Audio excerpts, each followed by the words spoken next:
Hammaga sizlar bilan Dilis Bahromov YouTube kanalimga xush kelibsizlar.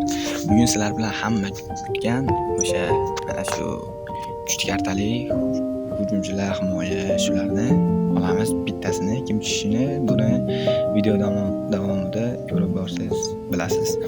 Videoni boshlashimdan oldin kanalga obuna bo'lib, videoga like bosib qo'ying, chunki biz oyning oxirigacha 100 ta bo'lishimiz kerak.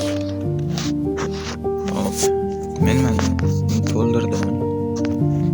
Boshdan to'ldirdim oxirigacha. Oxiriga yetdik. Bugun o'zi 8 soat qoldi tugashiga. Mana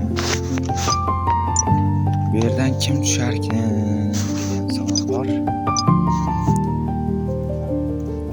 Menimcha bizga shu yerdan Yildiz tushsa yaxshi bo'lardi.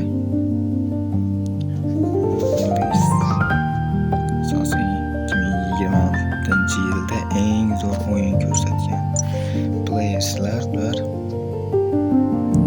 Mana ular. Hop, endi ko'ramiz kim tushishini. Bu hammaga qiziq.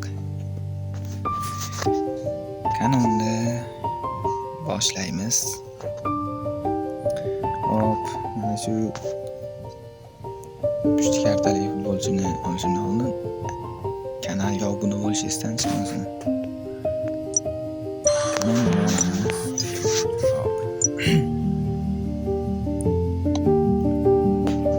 Kim tushishi mumkin?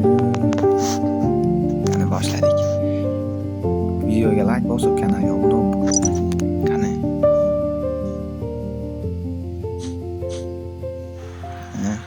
Hop.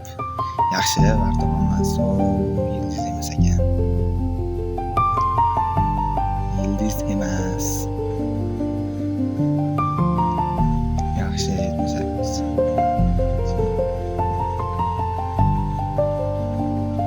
Hop. 82 speedi bu Elkam. 82 yaxshi. Mayli. Shurishdi.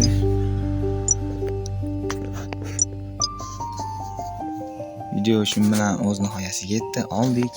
Endi yana yangi ochiladi. Ertaga yana olamiz. Ikkinchisiga video qilaman.